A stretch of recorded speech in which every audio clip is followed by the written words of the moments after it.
Hey guys, this is Charles Clinton and this is an article summary on Echo Basics. Remember to keep it simple. This is my disclaimer, but in summary, if this works out for you, I'm pretty happy for you. If not, it did help me out. And this is informal. So, if I'm going too fast or too slow, you know what to do. Harper Lee, she has nothing to do with echocardiography, but she said one of the most important quotes you need to remember every time you're trying to learn echo.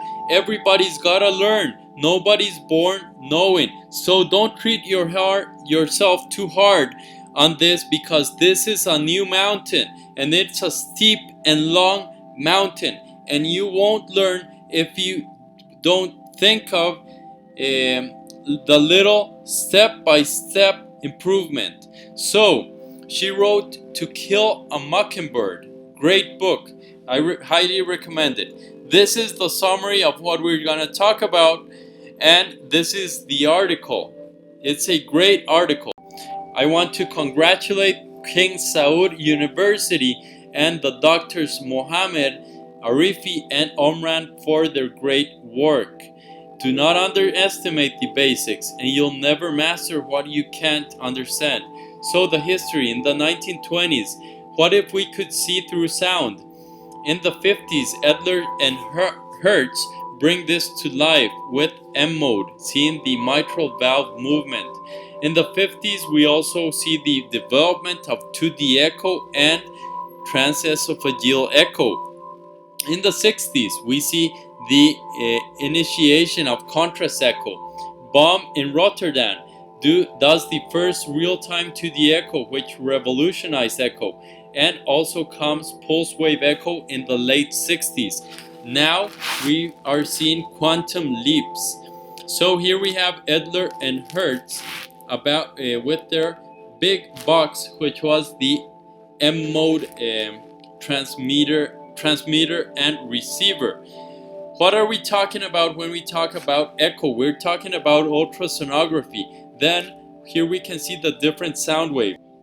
So we cannot hear ultrasound. That is why we need a probe. That is why we cannot see through tissues with our eyes or ears.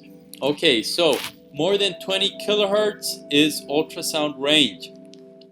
In air, speed or sound travels at 330 meters per second.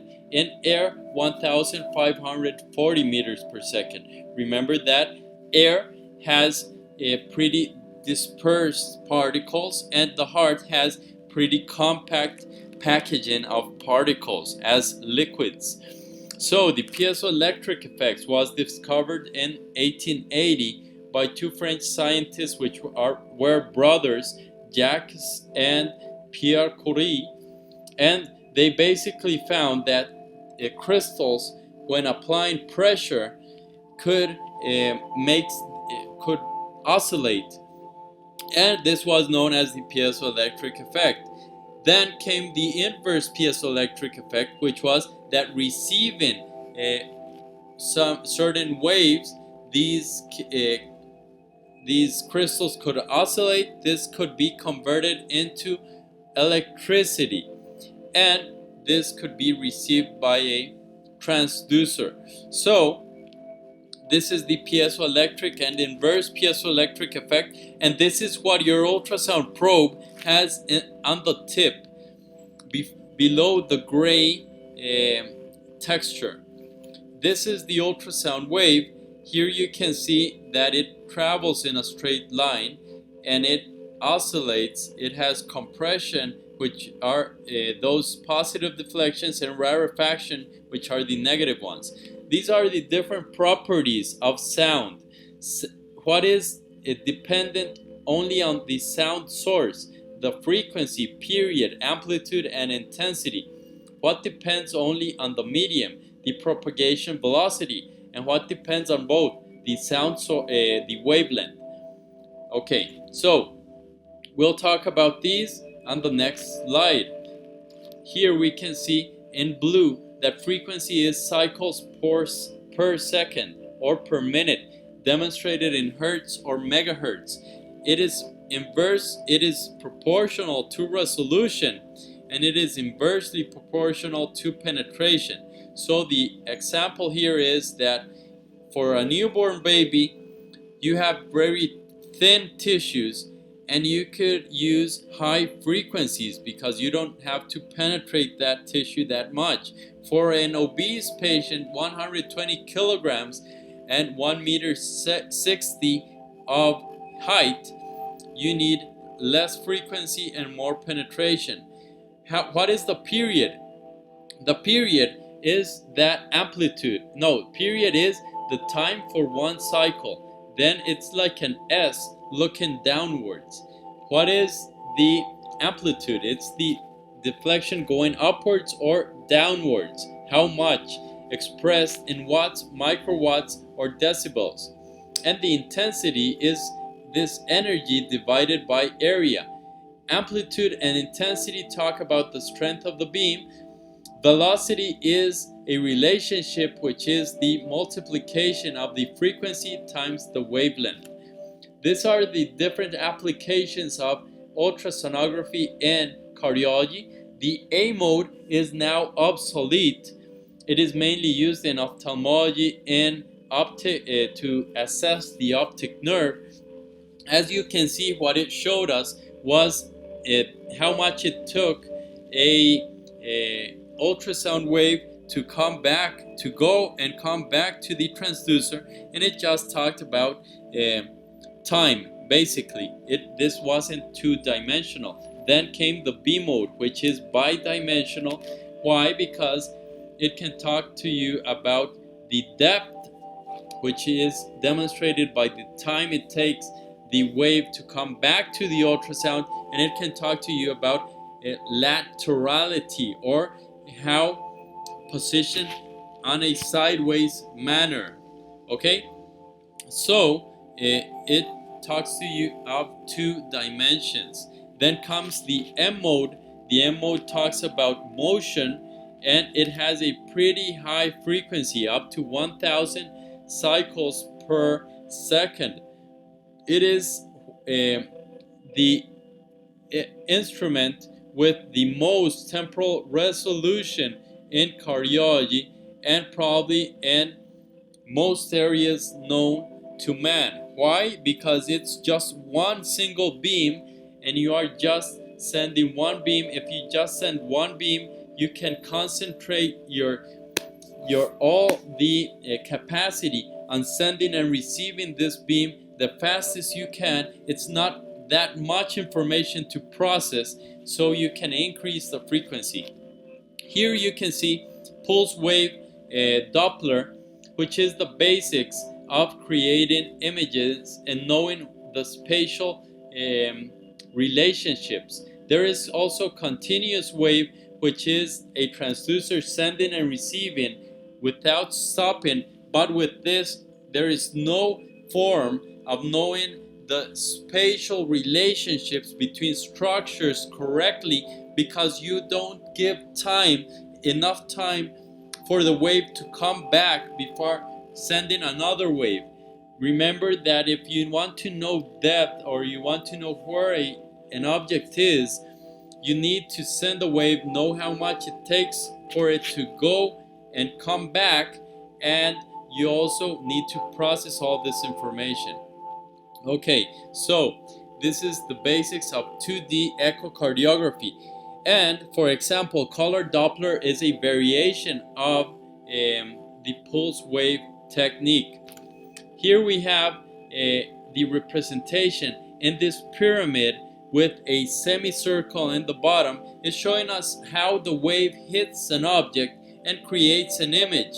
So it sends and receives the signal. It works kind of like sonar. Remember that submarines throw their waves, ultrasonic waves, down to the deepest parts of the ocean, and that's how we know how deep the ocean is without even being able to get to the bottom of the ocean in different parts of the world.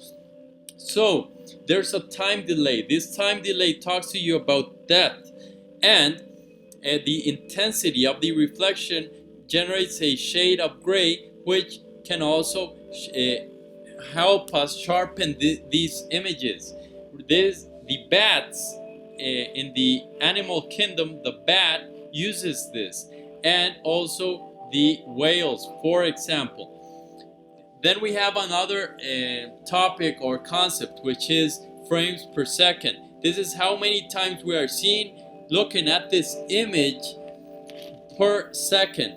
The highest frames per second, the better resolution. Then compare this with a movie 3 decades ago, when you could see blips or you can see stitching or artifacts in that movie, and you didn't even think you were watching a movie. You thought you were seeing a whole lot of pictures put together, which was basically the concept of all movies.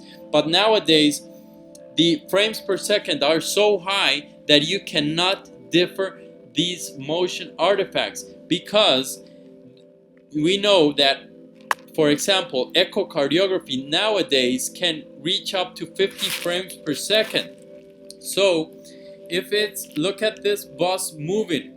If this bus had half frames per second, for example, it is possible that you wouldn't be able to see this bus going up. You would only see it going down, and you wouldn't know its spatial relationship in time. That is why the higher frames per second, the better. But remember that this isn't, you cannot do this. This is a trade-off. We will see trade-off with what? The human eye has a resolution, temporal resolution of 25 frames per second. When you are too sympathetic, or when a dinosaur is chasing you, that can go up by the sympathetic system almost up to 50 frames per second. That is why you see the world slow motion when you are pretty sympathetic. But where you are in resting conditions is 25 frames per second, which is an equivalent of 40 millisecond temporal resolution. Then the temporal resolution is the capacity to distinguish one specific point in different times, time A and time B. So if we increase the sweep speed, or how many times we're looking at the sector of interest per second, we can increase the temporal resolution, and this is inversely proportional to depth. The longer this wave has to cross tissues, the longer it will take for it to come back to the transducer, and the less frames per second you can generate. Why? Because the less frame rate or less sweep speed. So the sector size also affects you, and the sector size is inversely proportional as well to this frame rate. This is the axial resolution, and that's the lateral resolution. Lateral resolution is dividing 2 points sideways. Okay, the probe is up, it's in the upper portion of the screen, and all that you can see in the upper portion of the screen is proximal, and lower is distal. So lateral resolution is sideways, and axial resolution is a point that is on the same longitudinal axis, but you can differentiate it because depending on different parameters that we will see here. How can you differentiate lateral resolution? Look at from on the option A, B, and C. Look at A, B, and C. There's the beam width. Depending on how big the beam is, you will be able to differentiate those dark blue dots. In A, you cannot. In B, you cannot. In C, you can, because there is different waves touching these two blue dots. That's how you can differentiate laterally. So the wavelength or the wave width is inversely proportional to temporal resolution, and the axial resolution depends on the pulse length.